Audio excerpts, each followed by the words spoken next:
என்ன டார்லிங் இந்த முரட்டு சரசம்? கமான், என்னால தாங்க முடியல. 2 பேரை சேர்ந்து சொர்க்கத்துக்கே போலாம். கமான். இப்பவே ஆத்திரம் தீரும் வர பழுதியத்து சொர்க்கத்துக்கு அனுப்புறேன்டா. என்னது நீ என்ன சொல்ற? பழி வாங்க வந்திருக்கும் நாகம்னு சொல்றேன். உன்னை கடிக்காம விடமாட்டேன். கொடியவனி, ஊர் உலகமே தெரியாதவளான எங்கிட்ட உன் நண்பர்களோட மிருகத்தனமா நடந்து என் கற்ப சூறையாடி எங்க அம்மா சாவுக்கு காரணமான துரோகி. உன்னை கொன்னு என் ரத்த தாகத்தை தீர்த்துக்கிறேன்டா.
ராணிபாலா தான் கற்பழிக்கப்பட்டதற்கு பழிதீர்க்க சுகதேவை ஆத்திரந்தை அடித்தார் என்றும், அவர் கையால் சுகதேவ் சாகாவிட்டாலும் சூழ்நிலையால் கண்ணாடி துண்டு பாய்ந்த சுகதேவ் இறந்ததற்கு காரணம் ராணிதான் என்றும் சாட்சிகள் வாக்குமூலத்தை வைத்து ருசுவாயிருக்கிறது. சட்டம் தன் கையில் இருக்கிறது என்று ஒருவரை இம்சை செய்து அவர் மரணத்துக்கு காரணமாய் இருக்கிறார். இருப்பினும் அவருக்கு நேர்ந்த வேதனை சம்பவங்களை வைத்து நீதிமன்றம் அவர் மேல் கருணை காட்டி 5 வருட கடுங்காவல் தண்டனை விதிக்கிறது. தெரிஞ்சுக்கிட்டீங்களா என் கண்ணீர் கதைகளை? தெரிப்பிடிச்சவங்களால நாசமான எனக்கு, கொலைகாரியாக ஜெயில் தண்டனை அனுபவிச்ச எனக்கு, உங்களாட்ட முத்தமனுக்கு இல்லத்தரசியாக அருகதை இல்லை. அணி பரிசுத்தமான தெய்வ விக்கிரகத்தை பாவிகள் தொட்டா பாவிகள் சுத்தமடைவாங்களே தவிர அந்த விக்கிரகம் அசுத்தமாக. மாணிக்கம் குப்பையில கிடந்தாலும் அதன் ஒளி மங்கி போயிடுமா என்ன?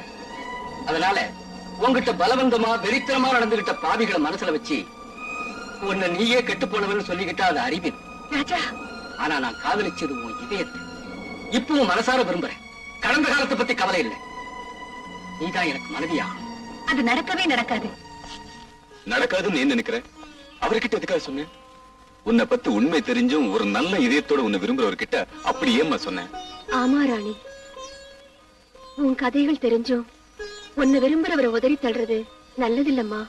அதில்ல நீ என் வாழ்க்கை தங்கு தடை இல்லாத ஓடுற காட்டாறு போல உள்ளது. அதுக்கு எந்த நிமிஷத்துல திசை மாறும்னு சொல்றதுக்கு இல்ல. அந்த மாதிரி உள்ளனா ஒரு உத்தமனுக்கு மனைவிங்கிற பந்தத்தை ஏற்படுத்த விரும்பல. ஒண்ணு சொல்ல வேண்டாம், என் வாழ்க்கைங்கிற வெள்ள காகிதத்து மேல அழிக்க முடியாத கரப்பட்டுடுச்சு. இதுவே அதுல திருமண பத்திரிகைங்கிற வார்த்தைய எழுத முடியாதண்ணா, எழுத முடியாது.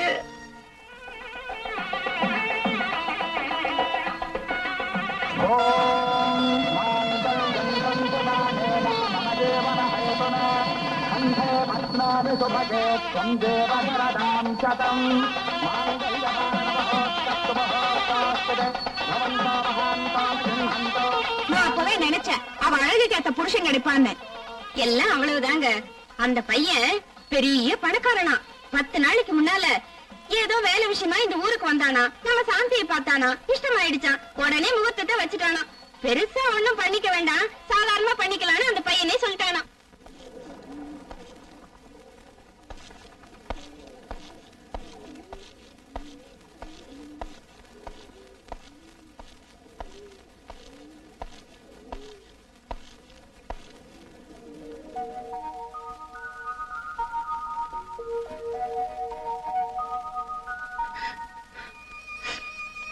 மாப்பிள, எங்க மக சாந்திக்கு கஷ்டம்ங்கிறது என்னன்னு தெரிஞ்சுக்காத அளவுக்கு ரொம்ப செல்லமா நாங்க வளர்த்துட்டோம்.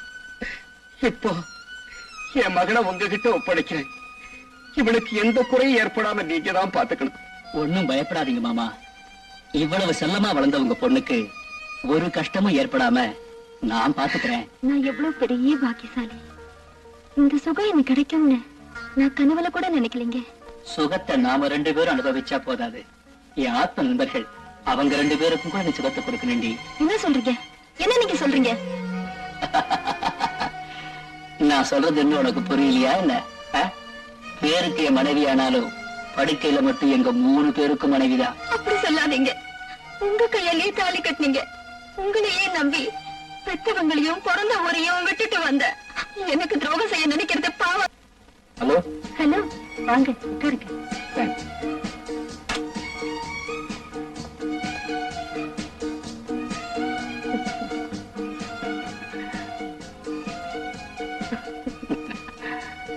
வரப்போற ராத்திரி என் வாழ்க்கையில முக்கியமான நாள்.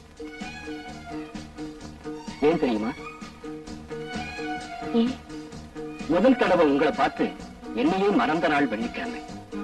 நாளைக்கு கூட வெள்ளிக்கிழமை தான். அதுக்கு என்ன செய்ய சொல்றீங்க? நாளை முழுதும் 2 பேரும் சேர்ந்து மனம் விட்டு பேசி ஆனந்தமா இருக்கலாம்னு சொல்றேன். ராஜா, நம்ம 2 பேர் சந்திப்பு காதலாக மாறக்கூடாதுன்னு சொல்றேன். நம்ம 2 பேரும் பெரும் சிநேகிதர்களாக இருந்தா போதும்னு நினைக்கிறேன். அப்படியே சிநேகிதனா பாவிச்சு என் கோரிக்கையை நிறைவேற்றலாம் இல்லையா? ராஜா, நாளை எனக்கு வேற ஏதோ வேலை இருக்குன்னு என் கோரிக்கையை நிறைவேற்றலன்னா என் மனசு வேதனைப்படும். உங்க நலனை விரும்புறவன் நான். தவறா நடக்க மாட்டேன்னு வாக்கு கொடுக்கிறேன் ராணி. எனக்கு கௌரவம் தர்றவங்க ஒரு சிலர் தான். உங்களும் அந்த மாதிரி உள்ளவர். வேதனைப்படுத்த மாட்டேன். ஆகட்டும் வரேன். Very good. நாளைக்கு சீஷோர்ல இருக்கிற என் ரெயின்போ பங்களாவுக்கு போலாம். Okay? Hello hello, is it police station? Yes. யார் பேசுறது? சர்க்கிள் இன்ஸ்பெக்டர் முரளி சாரா? நீங்க யாரு? நான் தான் சார். ரெயின்போ கன்ஸ்ட்ரக்ஷன் ராஜசேகர் பேசுறேன். Good morning sir. உங்களுக்கு என்ன வேணும்? பாருங்க எஸ்ஐ சார், ஊர்கோடியில் இருக்கிற என் ரெயின்போ கெஸ்ட் ஹவுஸ்ல நானும் என் ஃப்ரெண்டு இன்னைக்கு ராத்திரி தங்கலாம்னு இருக்கோம். அது என்ன சார், உங்க கெஸ்ட் ஹவுஸ்ல நீங்க தங்குறதுக்கு எங்களுக்கு போன் பண்றீங்க? வேற ஒண்ணும் இல்ல, என்னுடைய விரோதிங்க சில பேர் என்ன கொன்னுடுவேன்னு போன் பண்ணி மிரட்டினாங்க. அதுக்காகத்தான். கவலைப்படாதீங்க சார், அந்த கெஸ்ட் ஹவுஸ் சுத்தி பலத்த பாதுகாப்புக்கு நான் ஏற்பாடு பண்றேன். Don't worry.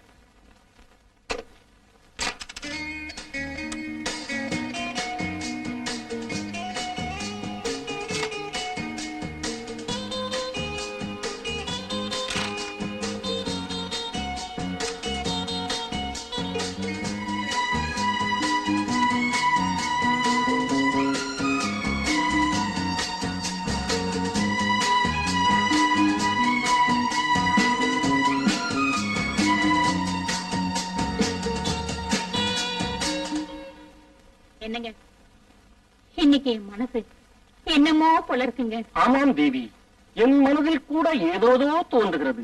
நிஜம்தானே?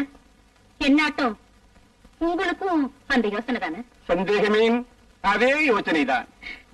அதனாலதான் படுக்கையில மல்லிகை பூ தூவிருக்கேன். படுக்கலாம். வா தேவி. ஆம் தேவி, ம்? நமது மகன் வீரகண்டன் நாம் சரச சல்லாப ரசனையில் இருக்கும் போது திடீரென்று வந்து விடுவானோ என்று அச்சப்படுகின்றேன். அதனாலதான் அந்த பயல ஊஞ்சல்ல படுக்க வச்சு காலை 2 கட்டி போட்டுட்டு வந்துட்டேன். அப்படியா? இன்னும் தயக்குவதற்கு இந்த வீர மார்த்தாண்டனின் மார்பில் சாய்ந்து கொள்.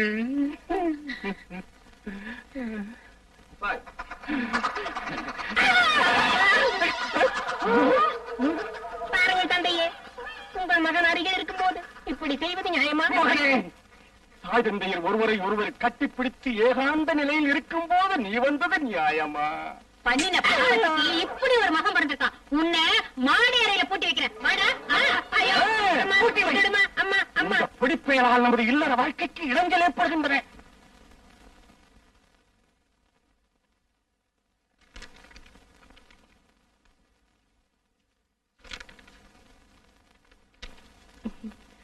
பத்து மணி ஆயிடுச்சு, வீட்டுக்கு போகலாமா?